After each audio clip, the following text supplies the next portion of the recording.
অবস্থা ভালো না। কথা বুঝতেছেন? সাধারণ ডায়েরি করছে, হুজুরের ওয়াজ হবে না। কি ব্যাপার?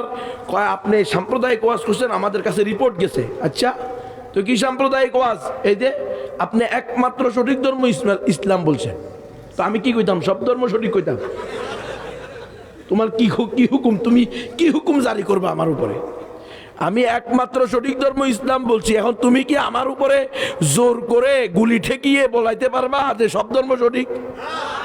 পারলে চেষ্টা করো না, কিন্তু চেষ্টা করতে তো অসুবিধা নেই।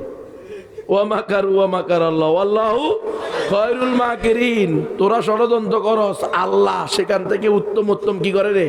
কৌশল অবলম্বন করে। বিজয় কাটটা হবে? আল্লাহটা হবে। পরের বছর এলাকার মেম্বারে কয়, ওই সময় ছাত্রলীগের একেবারে বড় মাস্তান যে ছিল আর কি, ওই এলাকার বড় নেতা, সে আসছে। সে এসে কয়, অমুকের ঘরে তমুক। ওর মারে ধরে গালি দিছে, দিয়ে কয় তুই এনে কি জন্য আসছস? থানায় না বসে থাকবি। এক সর দিন। কারে কয়? ওই যেটা আমার ওয়াজ করে, হুজুর নামাজ রোজার ওয়াজ করিয়েন।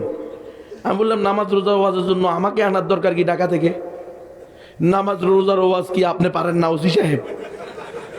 আপনারা তো এখন মাশাআল্লাহ জানাজাও পড়াইতে জানেন। সাইর খতম কোরআনও দিছে বলে জীবনে। জীবনে কয় খতম রে দিছে? দেখছেন কত যোগ্যতা সম্পন্ন ব্যক্তি জানাজাও পড়াইতে পারে। যে লোক জানাজা পড়াইতে পারে সেই লোক আবার নামাজ আর রোজার ওয়াজ করতে পারে না। তো আমগো দরকার কি? মাহফিল এগুলোতে আপনারা প্রধান বক্তা হন। হ্যাঁ, এটাও হবে হয়তো ভবিষ্যতে। তাদের নামের সাথে শেখ লাগাই দেওয়া হবে, ওয়াজ করবে প্রত্যেক এলাকার ডিসি, এসপি, ওসি, মন্ত্রী, ওই যে জামালপুরের ডিসি প্রধান বক্তা। অসুবিধে কি? কুষ্টিয়ার এসপি যদি জানাজার ইমামতি করতে পারে, জামালপুরের ডিসি ওয়াজ করলে সমস্যা কি? ওয়াজ খাইবেন নি? ওয়াজ খাইবেন না জুতা খাওয়াইবেন? আলহামদুলিল্লাহ এখন বাংলাদেশের মানুষ সচেতন।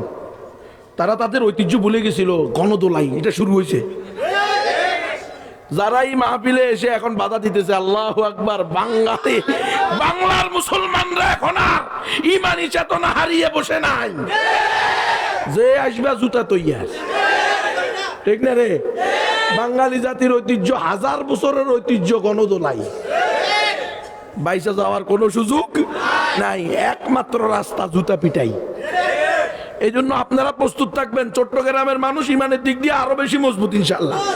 আমরা বিশ্বাস করি মাদেখালুল ইসলাম, ঠিক কিনা? এটা হলো মাদেখালুল ইসলাম, ইসলামাবাদ। এটা কোনো নাস্তিক্যবাদ না। নাস্তিকাবাদ নাকি? ইসলামাবাদ। নিজেদের নাম বলিয়েন না, নাম বললে তো অস্তিত্ব হারাই ফেলবেন। একেবারে রোহিঙ্গাদের মতো মায়ের খাই বঙ্গোপসাগরে ছবি মরবেন।